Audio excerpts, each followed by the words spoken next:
Joining us is CNBC contributor Gina Sanchez. She's chief market strategist at Lido Advisors, and she has our consumer-y, retail-y focused 3 buys and a bail for us today. Gina, welcome.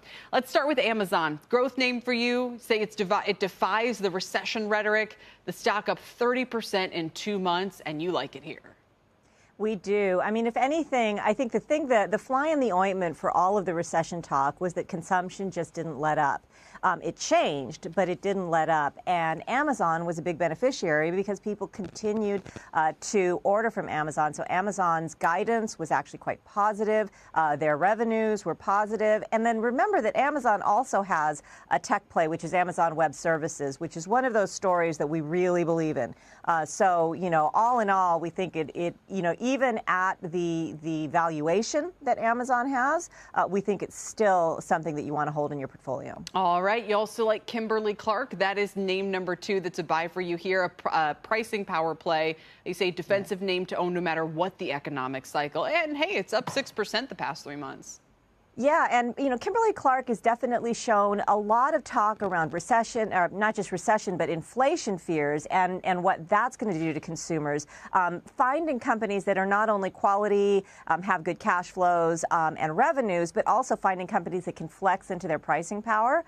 That's important. And Kimberly-Clark was not only able to maintain their earnings, in fact, their sales volumes fell a little bit. But remember, people still need things like diapers and feminine care and adult care and tissues and cleaning products. All of those things are still things that you need. And they were able to actually slightly raise prices, expand their margins, and expand their profitability during that inflation scare. 23 times PE, you say stick with it. And finally, Constellation Brands, a serving of defensiveness. We might not usually think of it that way, but you say, look, it's rivaling Kimberly-Clark. It's up 7% in the past 3 months.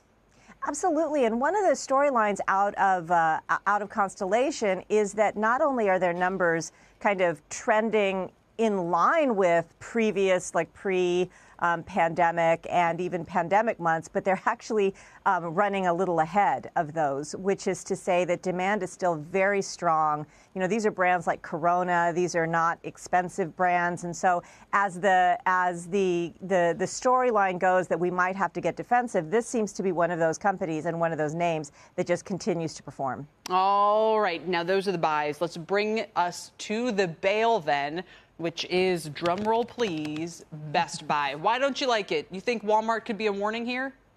Well, I think the Walmart earnings were a little bit of warning for all retail. Remember that the consumer continued, but what they bought continued to change. And we think Best Buy was really at the losing end of that. Best Buy is a big box store. They are selling some high-priced electronics, and we just think that those are not the things that consumers are willing to spend money on right now. And if anything, the continued shortage of parts and supply chain issues has affected that kind of part of the market the most. And so we just think that Best Buy as a place to put your money right now just isn't a great place. There we have it. 3 buys, 1 bail. Stick a cork in it for Constellation Brands. Gina, thanks so much for your time today. We appreciate it. Shepard Smith here. Thanks for watching CNBC on YouTube.